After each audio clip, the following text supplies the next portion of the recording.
Student, नमस्ते। कैसे हैं आप सब? कल हम लोगों ने इसमें जो भी डिस्कस किया था थर्मोडायनेमिक्स का, हमने जीरोथ लॉ इसमें डिस्कस किया था और फर्स्ट लॉ की बात हमने की नहीं थी। उससे पहले मैंने कुछ आप लोगों को टेम्परेचर, हीट और टेम्परेचर में क्या डिफरेंस है वो सब चीज़ें मैंने आप लोगों को बताई थी, ठीक है ना। और उसके अलावा हमने उससे पहले की थोड़ी इंटरनल एनर्जी वगैरह क्या होती है, ई या यू से हम जिसको डिस्क्राइब करते हैं, डिनोट करते हैं, ये सब चीज़ें हमने पढ़ी थी, ठीक है। अब आज हम उसके आगे की चीज़ें पढ़ना स्टार्ट करते हैं।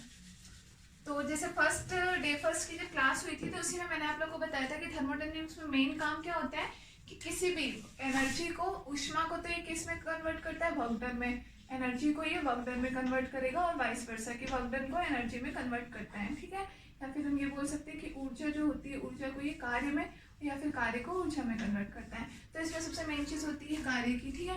जैसे आगे भी आप लोग पढ़ोगे, जैसे अगर न्यूमेरिकल्स वगैरह आप लोग के तो अभी शायद इतने आते नहीं है, लेकिन अगर आप सॉल्व करोगे भी तो मोस्टली इनमें से जो न्यूमेरिकल्स आते हैं ना उनमें आपसे ये पूछा जाता है कि भाई आपको दे देंगे कोई सिस्टम है, कोई भी एक इस टाइप का सिस्टम है, उसमें है ना यहाँ से यहाँ पे इतना प्रेशर है, इतना वॉल्यूम हमने चेंज किया, ये किया वो किया, और उसके बाद में आपसे पूछ लेगा वर्क डन बताओ, ठीक है ना। वर्क डन इसमें आपसे पूछता है। तो सबसे पहले आज हम कुछ डिफरेंट टाइप के सिस्टम और उन पर वर्क डन कैसे करते हैं, वर्क डन का क्या फॉर्मूला होता है, इन सब चीज़ों के बारे में पढ़ेंगे, ठीक है।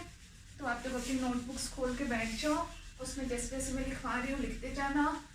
कुछ चीज़ें जैसे बहुत बड़ी बड़ी जिनकी डेफिनेशन है ना, तो वो कुछ चीज़ें मैं बोलती जाऊँगी तो आप लोग लिख लेना उसमें, ठीक है। ऐसे कोई दिक्कत तो नहीं होगी ना, क्योंकि मैं आराम से रुक रुक के आप लोग को लिखने का टाइम दूंगी, बोलूंगी, तो आप लोग को लिख लेना। क्योंकि क्या होता है बहुत ज़्यादा लंबी लंबी मैं इस पर लिखूँ और करूँ तो फिर अपना वो सिलेबस धीरे धीरे आगे जाएगा, इसलिए, ठीक है ना। तो यहाँ से तो सबसे पहले आज मैं आप लोगों को कुछ चीज़ें तो ग्राफ अलग अलग मैं आप लोग को बना के बताऊंगी, या आप लोग चाहो तो बनाना कॉपी में, चाहो तो मत बनाना, क्योंकि मुझे ये नहीं पता अभी आप लोगों के यूज़ में आएगा या नहीं आएगा। लेकिन हाँ, थर्मोडायनेमिक्स पढ़ रहे हो तो उस तरीके से आपको पता जरूर होनी चाहिए वो चीज़ें, क्योंकि कहीं ना कहीं यूज़ में तो आएंगी ही आएंगी, ठीक है ना।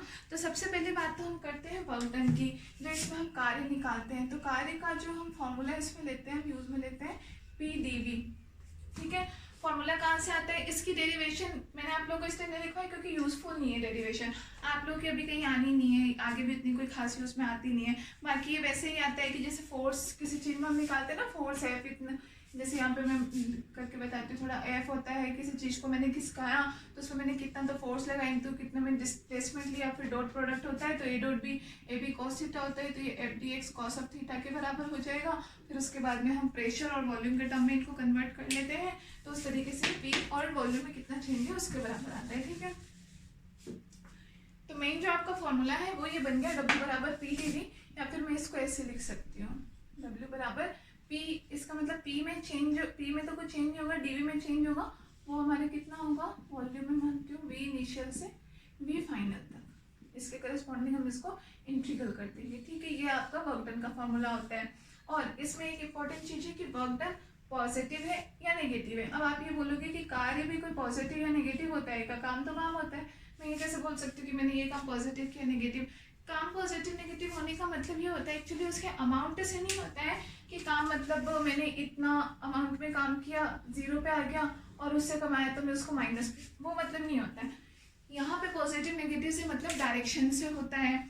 डायरेक्शन से में मतलब ये होता है कि सिस्टम अपने सराउंडिंग पे काम कर रहा है या सराउंडिंग सिस्टम पे काम कर रहा है। यहाँ मेन मतलब ये होता है, जैसे कल मैंने आपको बताया था ना फर्स्ट है कि यूनिवर्स होता है, उसमें सिस्टम है और ये कोई सराउंडिंग है, ठीक है ना।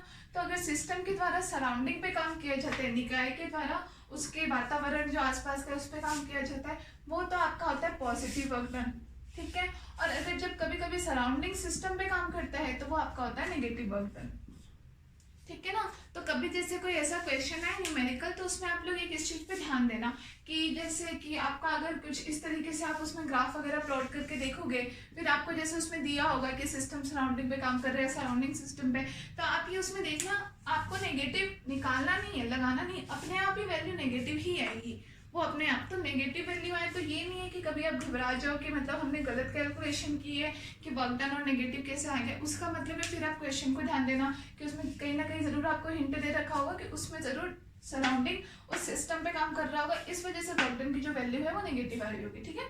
तो ये चीज नोट कर लो।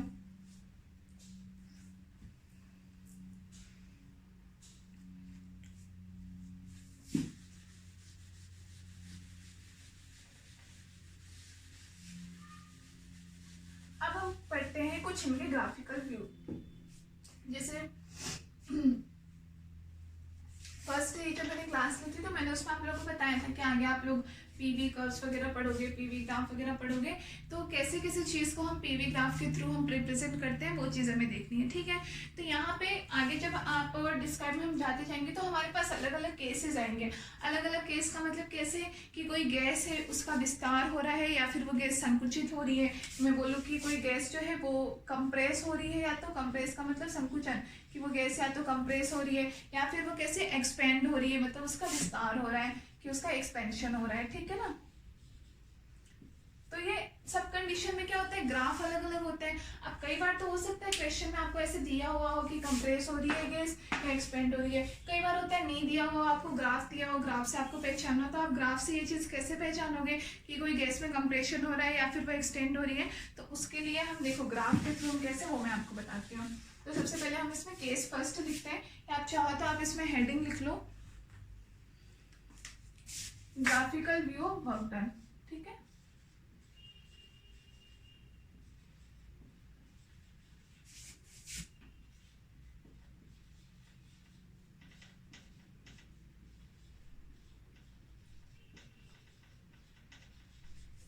Graphical view of work done, हम इसमें 4-5 केस पढ़ेंगे। तो सबसे पहले आप फर्स्ट केस इसमें ये लिखो, व्हेन गैस एक्सपेंड, जब गैस का विस्तार हो, ठीक है। तो फर्स्ट केस आप लिख लो, व्हेन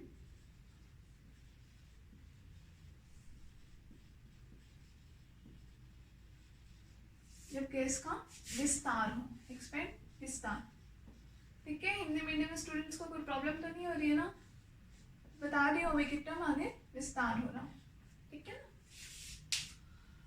अब विस्तार से हमारा मतलब क्या है, कैसे समझते हो आप गैस के विस्तार को।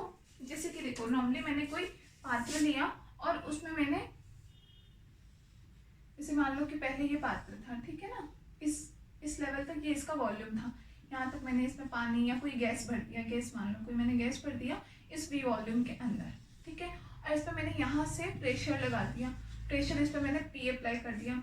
तो इनिशियल कंडीशन में तो क्या होता है, इसका वॉल्यूम जो है वो ज़्यादा है और इस पर प्रेशर इस कंडीशन में कम है, ठीक है। अब मैं धीरे धीरे क्या करूँ, मैं इस पात्र को, इसकी मैं चौड़ाई जो है इसको मैं यहाँ से बढ़ा दूँ, इसको मैंने डायरेक्टली इतना कर दिया, ठीक है ना। इतना करने की वजह से क्या हुआ, अब जो वॉल्यूम पहले ये था, वॉल्यूम तो जस्ट डबल हो गया, इतना हो गया वॉल्यूम, वॉल्यूम तो बढ़ गया। और जो प्रेशर पहले इतनी सी जगह में लग रहा था, अब वही अमाउंट का प्रेशर इतनी दूर में लग रहा है, तो इसका मतलब प्रेशर क्या हो गया, कम हो गया, ठीक है ना। इतना प्रेशर पूरी अब इतनी दूर में लगेगा तो प्रेशर तो हो गया कम और वॉल्यूम हो गया इसका ज्यादा। तो इससे मतलब होता है कि उस गैस का एक्सपेंशन, अब वो गैस पहले इतनी दूर में थी, अब ये गैस इस पूरे एरिया को कवर कर रही है, पूरे वॉल्यूम को कवर कर रही है, ठीक है ना। तो अब ये गैस जो है इस पूरे में ही फैल जाएगी, तो ये इस गैस का एक्सपेंशन हो गया, ठीक है, एक्सपेंशन हो गया। और इसी को मैं अपोजिट तरीके से बता दूं तो वही उसका कंप्रेशन, संकुचन हो गया। कि अब मैं ये बोलूँ कि भाई कोई वॉल्यूम इतना है भी और इस पर प्रेशर पहले कम लगा, अब मैं जैसे इसके वॉल्यूम को कम कर दूंगी तो कम करते क्या होगा, वॉल्यूम तो कम हो जाएगा लेकिन प्रेशर उसका बढ़ जाएगा।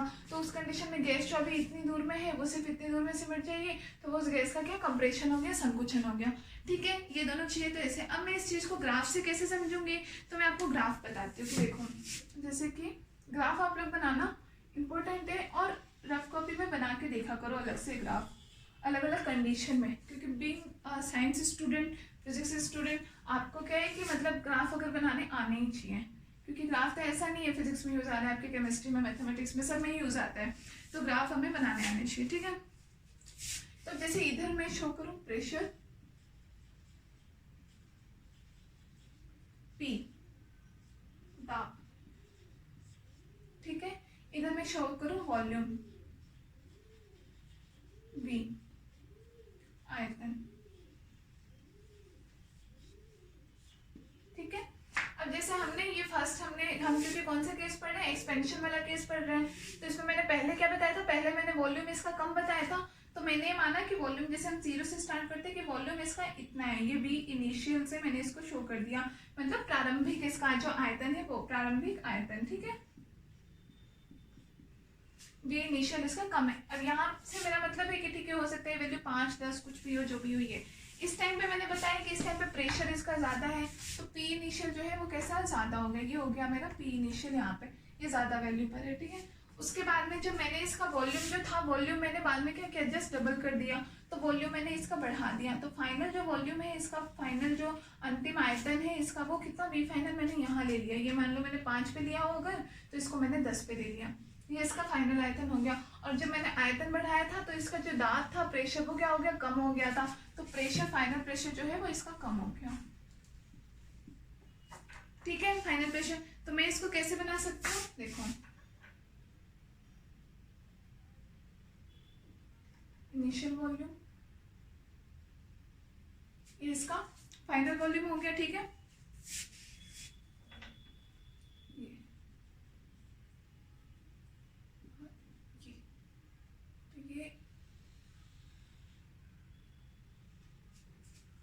ठीक है। इस तरीके से इस गैस का क्या हुआ, एक्सपेंशन हो गया, एक्सपेंशन वी इनिशियल से वी फाइनल की तरफ बता रहा है ये कर्व में, कि गैस पहले इस वी इनिशियल वॉल्यूम पर थी और फाइनली ये इस फाइनल वॉल्यूम पर चली गई। इनिशियल वॉल्यूम पर जब गैस थी तो इसका जो इनिशियल प्रेशर था वो ये था, जब प्रारंभिक आयतन इसका ये था, तो इसका प्रारंभिक दाब क्या था, ये था, तो हमने स्टार्टिंग की इस पॉइंट से, ठीक है, और जब फाइनल हुआ तो हमारा फाइनल जो आयतन था, फाइनल वॉल्यूम था हमारा, वो ये था, तो इस टाइम पे इसका फाइनल दाब कितना था, इतना था, तो ये एंड हुआ इस पॉइंट पे। और क्योंकि ये एक्सपेंशन प्रारंभिक से अंतिम की तरफ, ये इसका डायरेक्शन है, तो हमने ये डायरेक्शन से इसको शो कर दिया, ठीक है, बना लो इसको आप। अब इसमें क्या है, ये जो पूरा एरिया है इसका, जैसे ये जो पूरा एक्चुअली में एरिया है,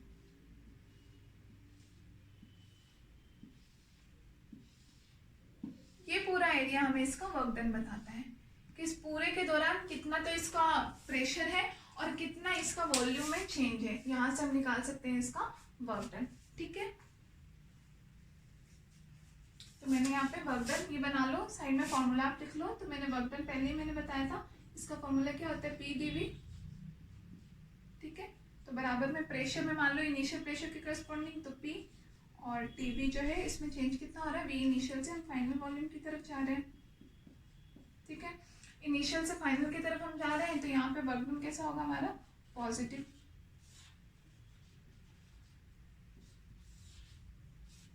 ठीक है, तो ये लिख लो।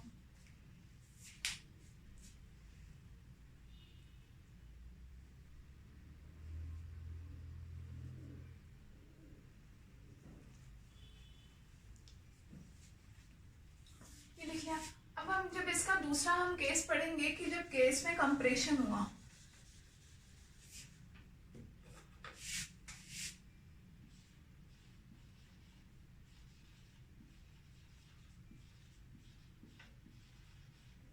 मतलब संकुचन,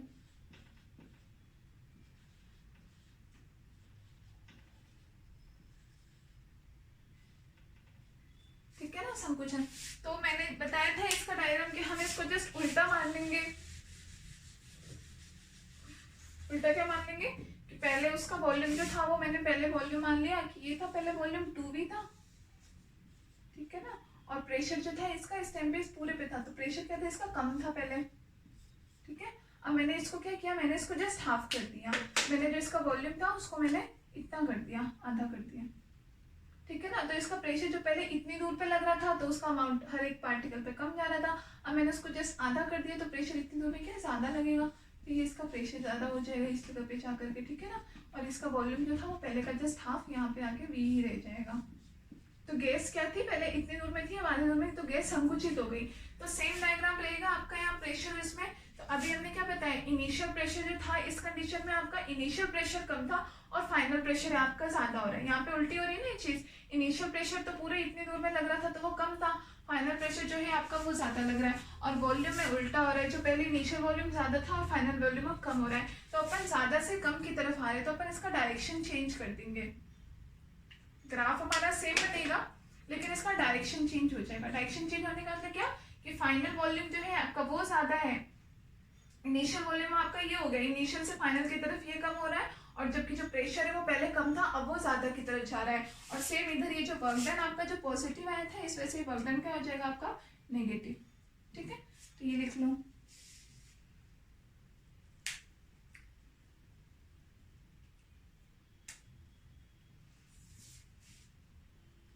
ये चेंज कर लो, ये P फाइनल हो जाएगा और ये P इनिशियल हो जाएगा। इनिशियल प्रेशर जो था इसमें वो तो आपका क्या हो रहा था, इनिशियल प्रेशर के अकॉर्डिंग ज़्यादा और फाइनल प्रेशर हो जाएगा कम। ठीक है,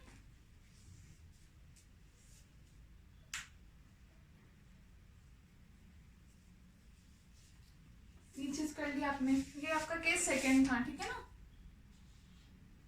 अब आप केस थर्ड लिखो।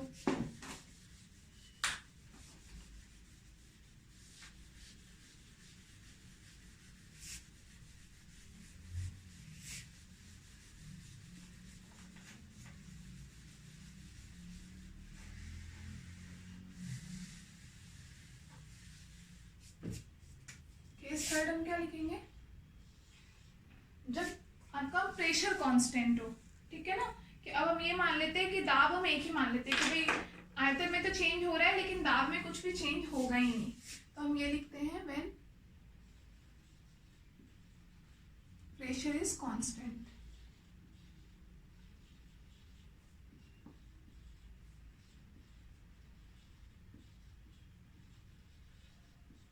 जब हमारा दाब कैसा हो, कांस्टेंट हो, नियत हो, ठीक है ना। तो आपको ये पता है कि इस प्रोसेस को कहते क्या है, ऐसी प्रक्रिया की जिसमें पूरी प्रक्रिया के दौरान जो उसका दाब है वो नियत रहे, तो हम उस प्रक्रम को बोलते हैं समदाबी। समदाबी, और इंग्लिश में हम उसको बोलते हैं आइसोबारिक प्रोसेस। आइसोबारिक, ठीक है। आइसोबारिक या समदाबी जो पूरी प्रक्रिया के दौरान जो है उसका दाब समान रहे। तो अब इसमें अगर मैं ग्राफ बनाऊं तो इसका ग्राफ क्या बनेगा, ये देखो, ये मान लो कोई प्रेशर है, प्रेशर पूरे इधर मैंने प्रेशर ले लिया, कर्व अभी हम सारे कर्व पीवी में ही पढ़ेंगे, बाद में टी में, टेम्परेचर में, वॉल्यूम में, वो कर्व हमारे कुछ टाइम बाद में आएंगे।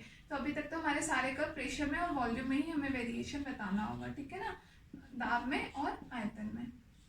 तो ये प्रेशर वॉल्यूम, तो मैंने जैसा कि कहा कि समदाबी है तो प्रेशर तो चेंज होगा नहीं, आपका वॉल्यूम चेंज होता रहेगा। तो पूरी प्रक्रिया के दौरान प्रेशर मैंने मान लिया ये,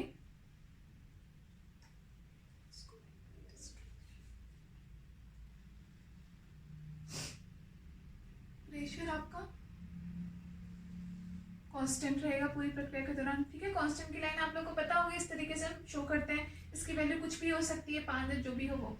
और वॉल्यूम जो था, वॉल्यूम जबकि चेंज होता रहे हमारा, वॉल्यूम हमारा इनिशियल वॉल्यूम हमारा मान लो ये था प्रारंभिक आयतन, तो जो हमारा अंतिम आयतन है या फाइनल वॉल्यूम जो है वो हमारा ये हो जाएगा V फाइनल। ये हमारा आइसोबारिक प्रोसेस का ग्राफ हो जाएगा।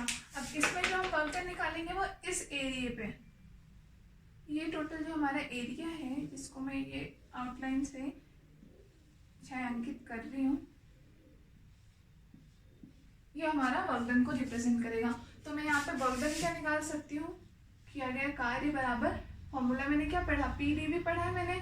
तो यहाँ पे बी वॉल्यूम चेंज हो रहा है, पी में तो कुछ चेंज हो ही नहीं रहा है, तो यहाँ पे और यहाँ पे ये समेशन करने की जरूरत भी मुझे नहीं है, क्योंकि यहाँ पे क्या है कि पी की वैल्यू तो मुझे पता नहीं है और बी की 2 वैल्यू फिक्स है ही है जो है, ठीक है ना। तो इसलिए यहाँ पे मैं क्या है, समेशन करने की जरूरत मुझे पड़ेगी नहीं, तो मैं डायरेक्टली पी की जो भी फिक्स वैल्यू है वो लिख दूंगी और डीबी की value B final minus B initial, ठीक है, ये हो जाएगा वर्क डन। डायरेक्शन की बात करो, इनिशियल वॉल्यूम से हम फाइनल वॉल्यूम तक गए हैं, डायरेक्शन हमारा ये हो जाएगा, प्रेशर पूरे के दौरान कांस्टेंट है, तो ये हमारा हो जाएगा इसमें वर्क डन।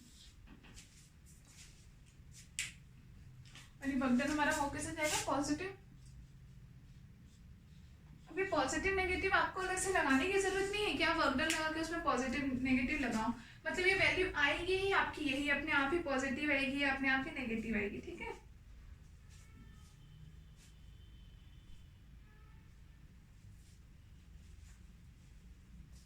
अब जैसे आपने समदाबी पढ़ा,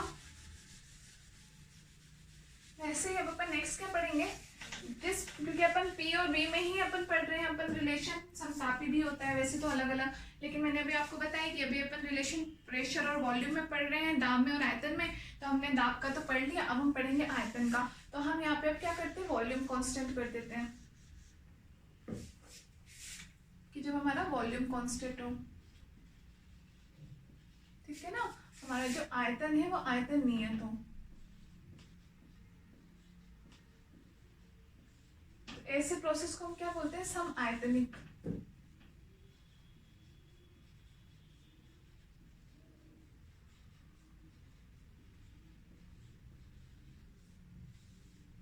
समायतनिक ये हो गया। यहाँ हम इसको क्या बोलते हैं, आइसोकोरिक प्रोसेस।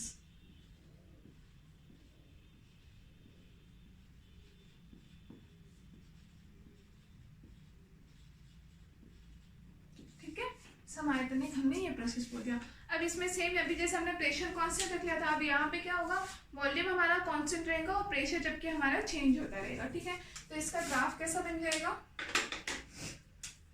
जैसे कि हमें प्रेशर में और वॉल्यूम में मैं बनाऊँ, तो इधर मैंने वॉल्यूम ले लिया, इधर मैंने प्रेशर ले लिया। ठीक है, तो यहाँ पे क्या होगा कि मैंने मान लिया वॉल्यूम की कुछ भी वैल्यू है, वॉल्यूम तो अपनी जगह फिक्स हो गया, तो वॉल्यूम मैंने मान लिया कि ये हो गया वॉल्यूम, वॉल्यूम इस जगह फिक्स हो गया। और प्रेशर मैंने कैसे ले लिया कि मैंने मान लिया कि कहीं इनिशियल जो प्रेशर था वो तो था ज़्यादा, बाद में मैंने वॉल्यूम उतना ही रहा लेकिन प्रेशर हो गया उसका कम। ठीक है, तो ये हो गया मेरा पी इनिशियल, ये हो गया मेरा पी फाइनल, और प्रेशर कांस्टेंट रहा, सॉरी वॉल्यूम हमारा कांस्टेंट ही रहा ये, तो डायरेक्शन इसकी इनिशियल से फाइनल की तरफ ये हो गया। और टॉर्टन हमारा किस एरिया में हुआ, इसमें। ठीक है, अब वर्कडन हमारे इसमें आया कितना, क्योंकि हम यहाँ पे ये पढ़ रहे हैं कि वॉल्यूम में तो कुछ भी चेंज हुआ ही नहीं, तो हम वर्कडन का फॉर्मूला क्या पढ़ते हैं, पी डीवी के बराबर, डीवी मतलब वॉल्यूम में चेंज बताते हैं। अब यहाँ वॉल्यूम में चेंज तो क्योंकि जीरो है, ठीक है ना, डीवी बराबर पता तो है ना, डीवी क्या बताते हैं, डीवी किसी भी चेंज बताता है उसमें, तो वॉल्यूम तो आप बोल ही रहे हो कांस्टेंट है, कांस्टेंट होने का मतलब क्या है कि उसमें चेंज जीरो, यही तो मतलब होता है। तो डीवी बराबर हो गया जीरो, इसका मतलब इस एरिया में किया गया जो वर्क डन है वो हो गया जीरो। तो यहाँ से आपका एक कंक्लूजन निकल गया कि किसी भी आइसोकोरिक प्रोसेस में या सब आयतनिक जो प्रक्रिया होती है उसके अंतर्गत सिस्टम के द्वारा, निकाय के द्वारा जो किया गया कार्य होता है कितना होता है, शून्य होता है वो। ठीक है, उसका अमाउंट जीरो आता है। अब जीरो का मतलब ये नहीं है कि कोई काम नहीं किया गया है, ये मैं समझना है। इसका मतलब ये होता है कि जब आप निकालोगे, मतलब जैसे जब हम न्यूमेरिकल में जब हम इसकी वैल्यू निकालते हैं तो हम एक्चुअली कैसे निकालते हैं, इसका मतलब क्या हुआ है कि पहले में जैसे ये जो प्रोसेस है, ये जो लाइन है मैं आपको दिख रही है पीवी में, इसके लिए निकालूंगी, फिर मैं इसके लिए वर्क डन निकालूंगी, फिर मैं इस एरिया के लिए वर्क डन निकालूंगी इस तरीके से, और मैं लास्ट में टोटल वर्क डन निकालूंगी मैं W। ठीक है ना, तो मैं उसको जैसे W1 plus W2 plus W3 ये करूंगी। तो जब अगर ये प्रोसेस अगर आइसोकोरिक प्रोसेस है ना, तो उसकी वैल्यू कुछ ऐसी आएगी इन तीनों की कि अपने आप ये टोटल वैल्यू जो है वो जीरो के बराबर हो जाएगी, ये मतलब होता है इसका। ठीक है ना, ये नोट कर लो आप।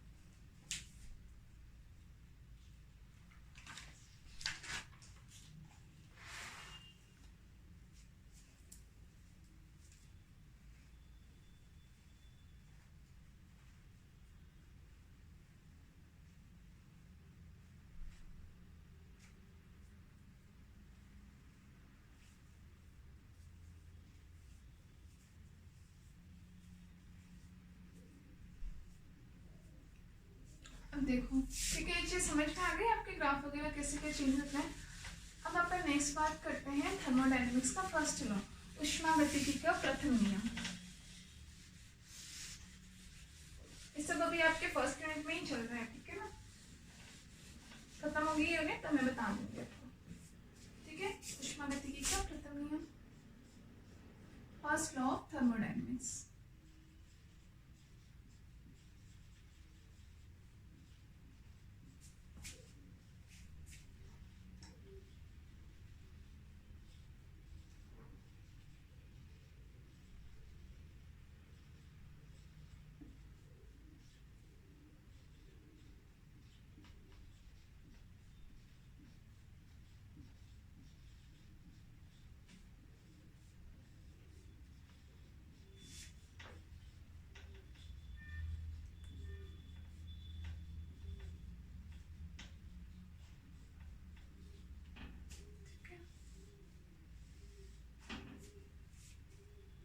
टेढ़ा चला गया। ऊष्मागतिकी का प्रथम नियम। तो सबसे पहले जैसा कि कल मैंने आप लोगों को एक चीज बताई थी, इंटरनल एनर्जी बताई थी, तो मैंने कहा था कि इंटरनल एनर्जी आप लोगों के नेक्स्ट फर्दर यूज में आएगी। तो उसका यूज क्या था, इसी में फर्स्ट लॉ ऑफ थर्मोडायनेमिक्स में यूज था। तो जैसे आपने जीरोथ लॉ पढ़ा था, तो वो तो मैंने बताया था, उसने किसके बारे में, टेम्परेचर का कॉन्सेप्ट उसने दिया था कि टेम्परेचर क्या चीज होती है। फिर थर्मोडायनेमिक्स का जो फर्स्ट लॉ था उसने हमें ऊष्मा की, ये जो आंतरिक ऊष्मा जो कल हमने पढ़ी थी, जिसको हमने यू से या फिर ई से डिनोट किया था, प्रदर्शित किया था, आंतरिक ऊर्जा, उसने इसके बारे में हमें बताया प्रथम नियम ने। तो प्रथम नियम ने हमें क्या बताया कि जो किसी भी कोई सिस्टम है, कोई भी निकाय है, कि उसकी आंतरिक ऊर्जा क्या सेम बनी रहती है पूरे प्रोसेस के दौरान, या फिर उसमें चेंज होती है। अगर उसमें चेंज होती है तो चेंज हम उसमें किस तरीके से कर सकते हैं।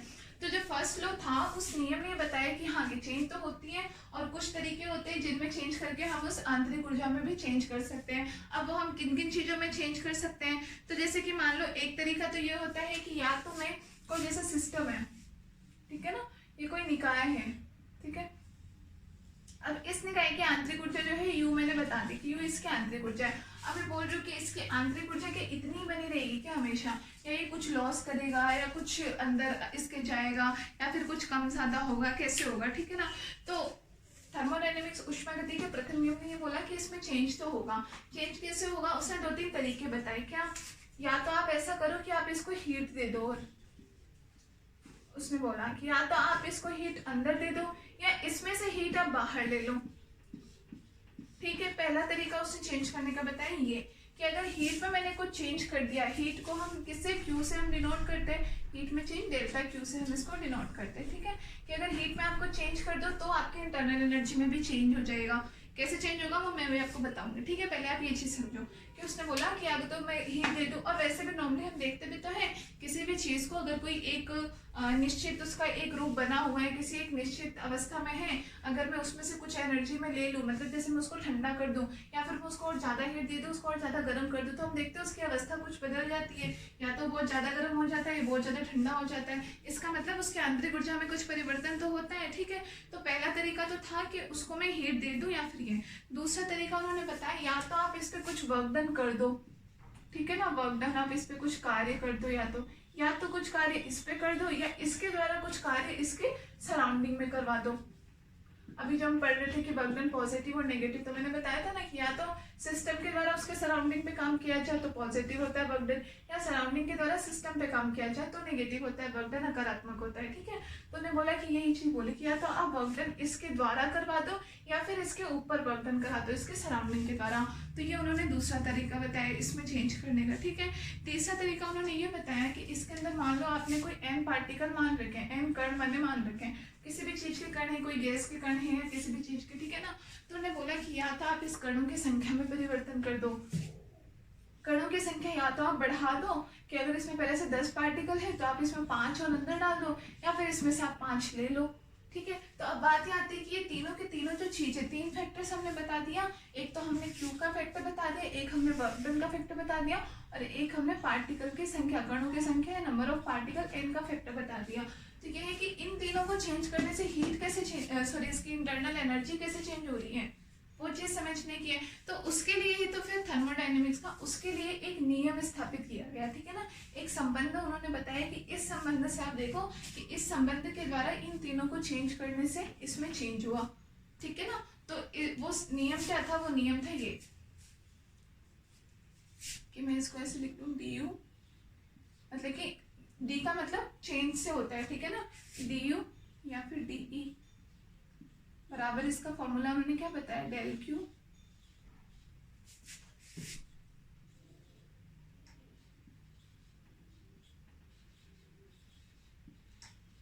लिखो एक बार आप लोग, फिर मैं इसका मतलब बताऊंगी, ठीक है। ये इन्होंने इसमें जो नियम है वो बताया,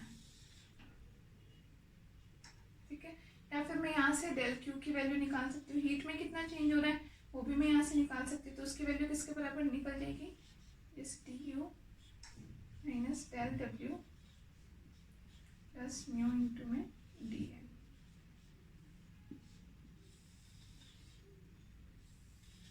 अब यहाँ पे कौन सी चीज क्या है वो आप लिखो, डेल क्यू क्या प्रदर्शित कर रहा है, ऊष्मा में परिवर्तन, ऊष्मा परिवर्तन, ठीक है ना, या फिर चेंज इन हीट।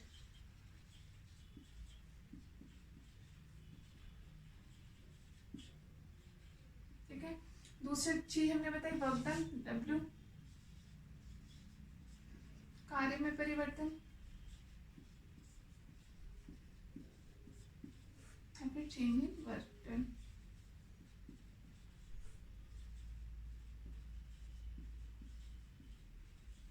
ठीक है, तीसरी चीज हम बता रहे हैं म्यू इंटू डीएन। म्यू यहाँ पे क्या होता है, पोटेंशियल, थर्मोडायनेमिक पोटेंशियल।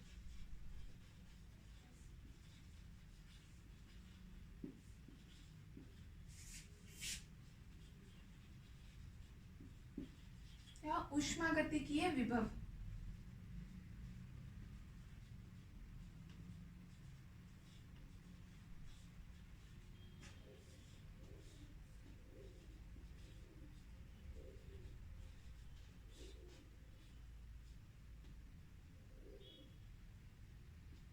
ठीक है, ये चीज है। तो इस रिलेशन से ये चीज उन्होंने बताई कि अब देखो कि इस रिलेशन में क्या हो रहा है, यू का रिलेशन हम किससे बता रहे हैं कि यू की जो वैल्यू है, मतलब आंतरिक ऊर्जा की जो वैल्यू है वो ऊष्मा पे भी डिपेंड कर रही है, कार्य पे भी डिपेंड कर रही है। और यहाँ पे म्यू इंटू डीएन क्या है, नंबर ऑफ पार्टिकल, मतलब कणों की संख्या में परिवर्तन। यहाँ पे डीएन भी आप कर लेना, change in number of particle या कणों की संख्या में परिवर्तन। ठीक है, तो उन्होंने बताया कि इन तीनों में, यही तीनों चीजें हमने पहले बताया था कि आप इन तीनों में, अब अगर मैं क्यू की वैल्यू को चेंज करूँ तो भी ये पूरी वैल्यू चेंज होगी, वर्क डन की वैल्यू चेंज करूँ तो भी पूरी वैल्यू, और ये चेंज करूँ तो भी पूरी वैल्यू चेंज होगी। ठीक है, तो इसको हमने जाना फर्स्ट लॉ ऑफ थर्मोडायनेमिक्स से। ये होता है आपका फर्स्ट लॉ ऑफ थर्मोडायनेमिक्स। इसमें हम आगे जाकर के मोस्टली ये इक्वेशन हम यूज में लेंगे, ये भी यूज में लेते हैं बाकी, क्योंकि ज्यादातर हमें ये डेल्टा क्यू हीट में कितना चेंज है या हीट की वैल्यू ये निकालने को बोलता है, तो हम ये इक्वेशन ज्यादा यूज में लेंगे। ठीक है, तो यहाँ पे आप इम्पोर्टेंट कर लेना और इसको नोट डाउन कर लो।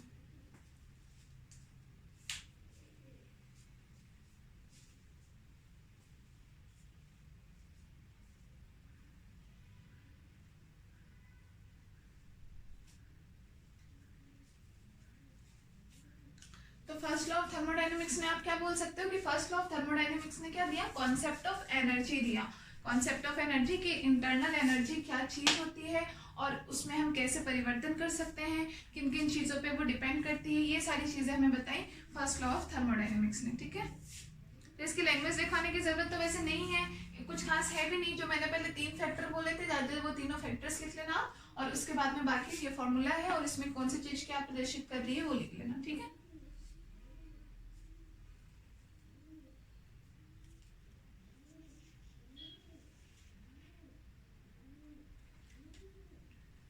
अब हम इसके आगे चलते हैं। अब देखो कुछ एक प्रोसेसेस जो और भी कुछ नई नई टर्म्स आपके आएंगी, उन टर्म्स का मतलब क्या है और आपको उसको कैसे यूज में लेना है वो मैं बताती हूँ।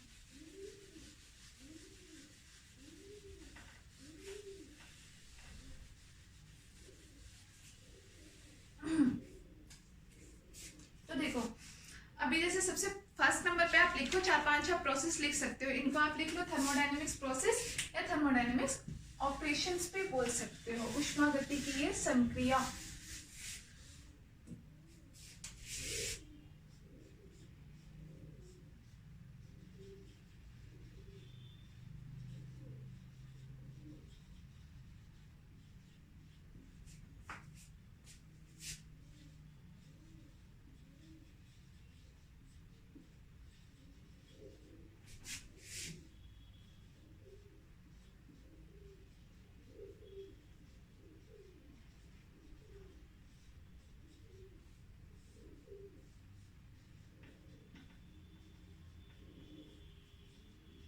कौन कौन सी संक्रियाएं होती है, संक्रियाओं का मतलब क्या है, हम इन्हें कैसे किसी सिस्टम पे अप्लाई करते हैं, और ये सारी चीजें हम लिखनी पड़ेंगी। ठीक है, तो अब इसमें आप कुछ एक जो है मेन मेन आपको लिखने पड़ेंगे।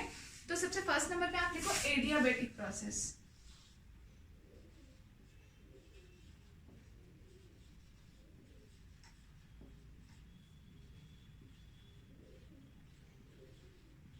हिंदी में हम लिखते हैं रुद्धोष्म प्रक्रम।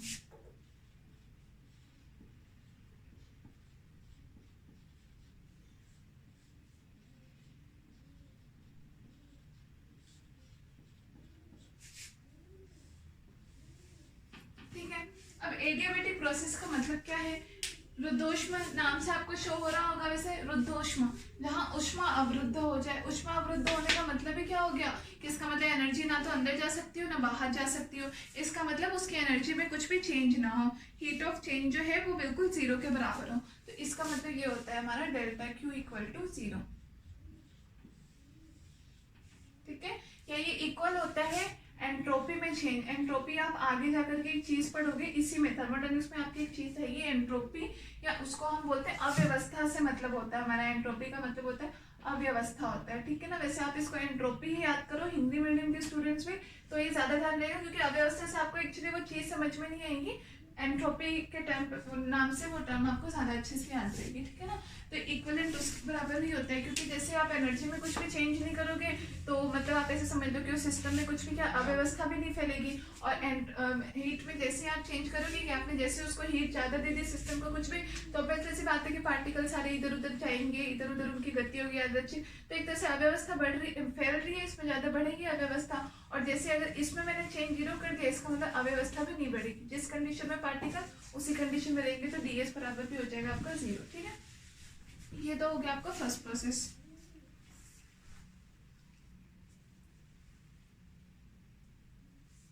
ठीक है, अब सेकेंड नंबर पे आप लिखो आइसोकोरिक। अभी थोड़ी देर पहले मैंने बताया ही था, समआयतनिक।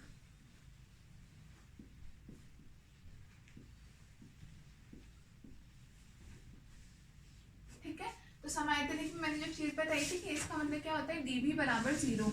ठीक है, कि इसको तो अब देखो, ये तो हिंदी मीडियम इंग्लिश मीडियम सबको, अब ये टर्म्स तो इंग्लिश में तो ये तो ऐसे लिखनी पड़ेगी, आप लोगों को ऐसे ही ध्यान रखनी पड़ेगी।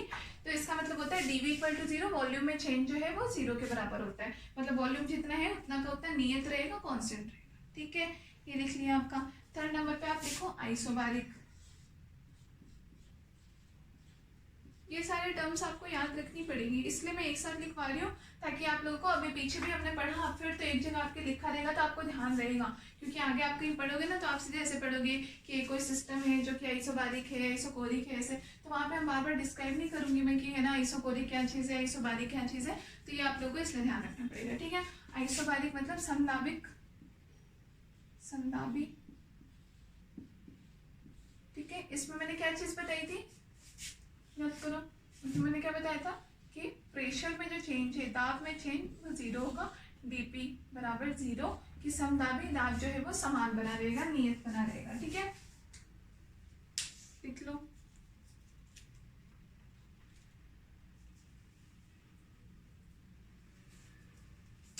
फोर्थ नंबर पे आप लिखो आइसोथर्मल।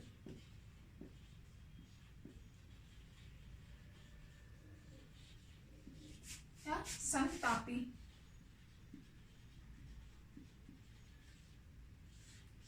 समतापी नाम से ही आपको क्लियर हो गया होगा वैसे आइसोथर्मल। समतापी जिसका ताप समान हो, इसका मतलब टेम्परेचर में जो चेंज है वो किसके जीरो के बराबर होगा, इसका मतलब। ठीक है ना, ये कुछ चीजें जो क्वेश्चन में होती है ना, तो इनसे अपना क्वेश्चन इजी बनता है। एक आप पूरा का पूरा सॉल्व करते रहो तो एक लाइन में दे देगा कि एक सिस्टम है जो कि आइसोथर्मल है, तो आपको अपने आप वहां से ये चीज यूज करनी है कि इसका मतलब dt आइसोथर्मल उसने क्यों दिया आपको, एक तरह से उसने क्लू दिया है कि इसका मतलब है कि आप जहाँ पे भी जरूरत पड़े dt बराबर जीरो कर दो, तो हो सकता है कोई इंटीग्रल में dt आ रहा हो, आप इतना बड़ा इंटीग्रल करो, बाद में उसकी वैल्यू उससे आप डायरेक्टली निकाल सकते हो dt बराबर जीरो है, तो आपको वहीं पे ध्यान आ जाएगा कि यहाँ तो मुझे इंटीग्रल की वैल्यू जो है वो जीरो के बराबर होगी ऐसे। तो इसलिए इनको आप डायरेक्टली ध्यान में रखोगे, यूज में तो आएंगे ही आएंगे, और न्यूमेरिकल्स में जो है इनसे अपन बहुत लंबे लंबे कैलकुलेशन करने से भी बच जाते हैं। ठीक है, और एक फिफ्थ नंबर पे आप लिखो, यहाँ लिख देती हूँ मैं, नॉन डिफ्यूजिंग हम इसको बोलते हैं,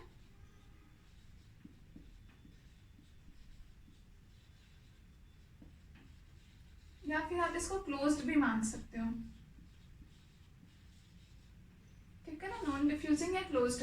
नॉन डिफ्यूजिंग या क्लोज्ड, नॉन डिफ्यूजिंग का मतलब जैसे अविसरणीय आप बोल सकते हो, क्योंकि डिफ्यूजन का मतलब विसरण बोलते हैं ना जैसे हम हिंदी में, तो इसका मतलब अविसरणीय, इसका मतलब यही होता है कि इसका मतलब डिफ्यूजिंग का मतलब कि इसमें जो नंबर ऑफ पार्टिकल में जो चेंज है, कणों की संख्या में कुछ भी चेंज ना हो, वो नियत बने रहे, तो इसका मतलब dn बराबर हमारे क्या हो जाएगा, इसमें जीरो हो जाएगा। ठीक है ना, कि नंबर ऑफ पार्टिकल जो है वो समान बने रहेंगे, उसमें हम कुछ भी चेंज नहीं करेंगे।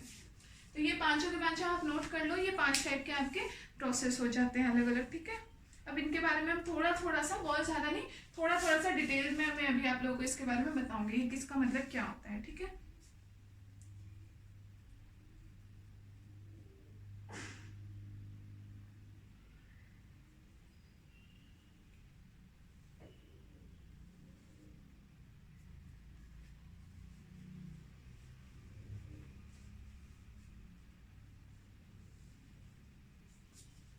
अब देखो, सबसे ये 5 तो आपने नीचे तो लिख लिए, और सबसे फर्स्ट नंबर पे आप लिखो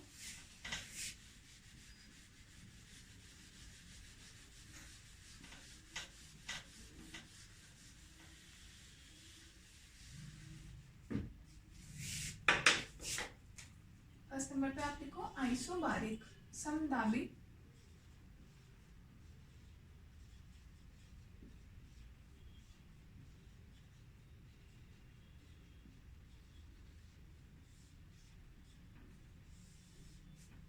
ठीक है, समदाबी लिख लिया। सबसे पहली चीज जो मैंने इस प्रोसेस में क्या बताई, तो वो आप लिखो, in this process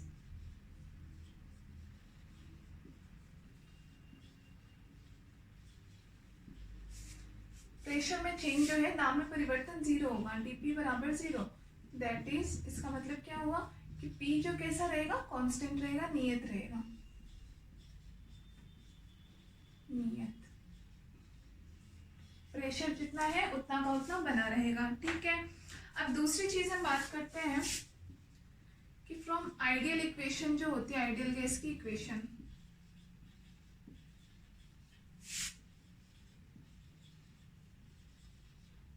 Adarsh gas के समीकरण, ठीक है।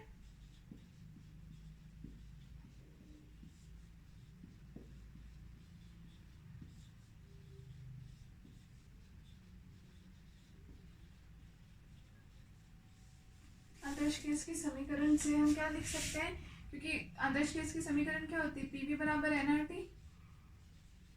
अब आप क्या बोल रहे हो कि प्रेशर तो आपका कांस्टेंट है, प्रेशर तो कांस्टेंट हो गया, इसकी कोई फिक्स वैल्यू हो गई, तो बच क्या गया बी। इसका मतलब बी वॉल्यूम किस पर डिपेंड करेगा, टेम्परेचर पे। इधर एन और आर तो कांस्टेंट है, इधर पी कांस्टेंट हो गया, इसका मतलब यहाँ से रिलेशन क्या निकलेगा कि बी डायरेक्टली प्रोपोर्शनल या समानुपाती किसके होगा, ठीक है, टेम्परेचर के हो जाएगा, ये यहाँ से रिलेशन मिलेगा। या अगर मैं इसको मैं बराबर में ऐसे लिख सकती हूँ, वी बराबर कोई भी कांस्टेंट मैंने सी मान लिया, तो वी बराबर सी इंटू टी ऐसे लिख सकती हूँ। यहाँ से मैं क्या रिलेशन निकाल सकती हूँ, मैं इसको वी अपॉन में टी बराबर में सी लिख सकती हूँ, ठीक है। सी यहाँ पे कोई कांस्टेंट है, कोई कांस्टेंट वैल्यू कुछ भी है, ये लिख सकती हूँ। या अगर मैं यहाँ पे कोई दो सिस्टम की बात कर सकती हूँ, तो यहाँ से मैं एक ये रिलेशन भी तो निकाल सकती हूँ कि अगर मैं कोई दो अलग अलग वॉल्यूम और दो अलग अलग टेम्परेचर में मुझे कंपेयर करना हो, तो मैं ये बोल सकती हूँ कि V1 अपॉन T1 बराबर होगा V2 अपॉन T2 के,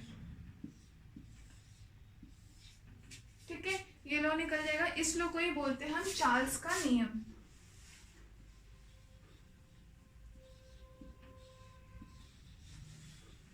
चार्ल्स लॉ, चार्ल्स का नियम।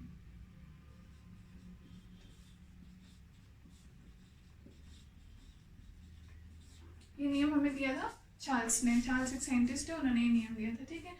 ग्राफ इसमें भी हमने बनाया ही था, चाहो तो आप फिर बना सकते हो, फिर मैं रिमाइंड करवा देती हूँ। ग्राफ इसमें ये बनेगा कि अगर आप इधर प्रेशर ले रहे हो, इधर वॉल्यूम ले रहे हो, तो ये है कि पी की वैल्यू कोई कांस्टेंट रहेगी, जबकि वॉल्यूम चेंज होगा। मान लो इनिशियल वॉल्यूम ये है, प्रारंभिक आयतन, और ये फाइनल इसका अंतिम आयतन ये हो जाएगा, और ये इसमें किया गया वर्क डन हो जाएगा, ठीक है। तो वर्क डन W बराबर हम किस फॉर्मूले से निकाल सकते हैं, ये पांचवा, ये यहाँ तक लिख लेना, इसके बाद में ये चीज़ है, ये लिख करके, और ये थर्ड नंबर का पॉइंट डाल करके ये ग्राफ बना लेना। और वर्क डन कितना है, पीडीवी के बराबर हमने बताया था, तो पीडीवी कितना, वी इनिशियल से, प्रेशर तो कांस्टेंट है, वॉल्यूम में आयतन में कितना चेंज हो रहा है, प्रारंभिक आयतन से अंतिम आयतन तक, वी इनिशियल से वी फाइनल तक। और ये होता है कैसा है, पॉजिटिव होता है वर्क डन, सकारात्मक, ठीक है, लिख।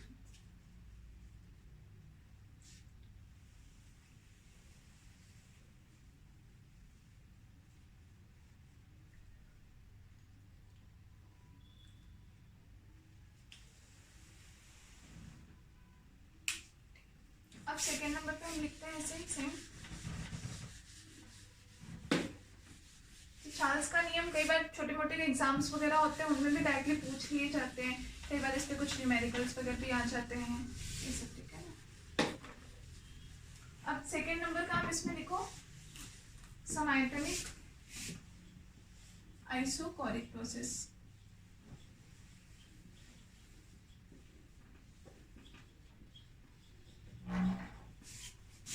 सम आइटमिक प्रक्रम।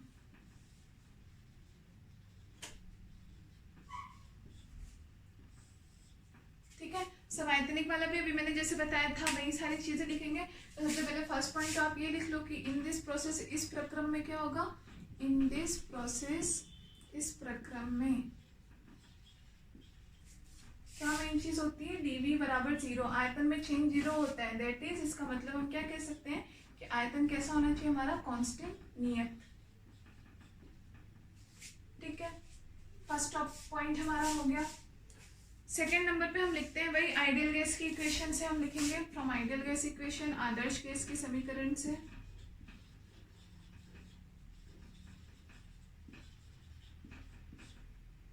पीवी बराबर एनआरटी। अब यहाँ पे मैंने क्या किया, प्रेशर एज इट इज है, मैंने वॉल्यूम को कांस्टेंट कर दिया। यहाँ एन और आर तो कांस्टेंट है ही है पहले से। ठीक है, तो रिलेशन किस में निकलेगा, प्रेशर में और टेम्परेचर में, दाब में और ताप में। ठीक है ना, तो यहाँ से क्या हो जाएगा, P प्रोपोर्शनल टू T हो जाएगा, P T के समानुपाती हो जाएगा।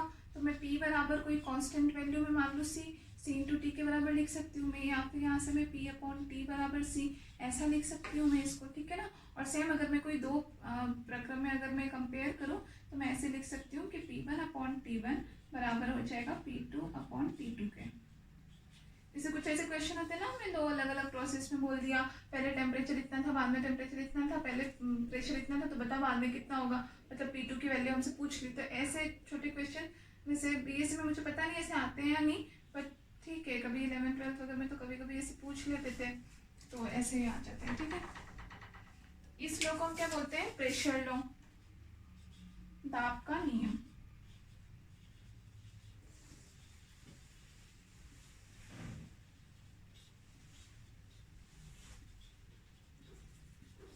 ठीक है, ग्राफ इसका आपने भी पढ़ा था ही, ग्राफ आप सेम आप यहाँ से बना सकते हो कि यहाँ पे क्या चेंज होगा, प्रेशर तो चेंज होगा, वॉल्यूम आपका सेम बना रहेगा। तो वॉल्यूम मान लो ये कोई फिक्स नंबर पे आपका आयतन फिक्स हो गया, और जबकि दाब जो है वो इनिशियल दाब कुछ था, फाइनल दाब आपका कुछ हो गया। मान लो इनिशियल दाब, प्रारंभिक दाब आपका इतना था, ये फाइनल दाब आपका ये हो जाएगा। ठीक है ना, तो यहाँ से आपका वर्क डन बराबर किसके बराबर हो जाएगा, work done P into D के बराबर होता है। अब यहाँ तो हमने पहले ही बोल दिया कि डी हमारा 0 है, तो डी 0 होने की वजह से वर्क डन बराबर कितना हो जाएगा, 0।